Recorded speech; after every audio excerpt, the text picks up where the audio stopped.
Hello, my name is Belkis Gebensleben, and I would like to tell you about my experiences with Dr. McCawley. I was told years ago that I needed to have a molar removed because the bone was gone. A dental assistant came running with a little crunchy piece of paper and says, "Don't get it pulled, go see this doctor." Came to see Dr. McCawley, and he says, "Oh, I could fix that." And bingo, perfect bone growth. Then once again, I was told at a different time many years later that I needed a cap on a molar, and I said, "No, not until I see Dr. McCawley." Came to see him, and bingo, once again, he fixed it for me. His staff is amazing.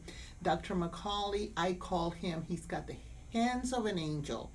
He's amazing, kind, loving, sweet, generous. It's very loving with his patients and extremely caring. He doesn't let you go. He holds you by the hand until your treatment is done. His staff is, again, one beautiful, kind, sweet, extremely accommodating, and I wouldn't go anywhere else. I highly recommend them. They are one of a kind.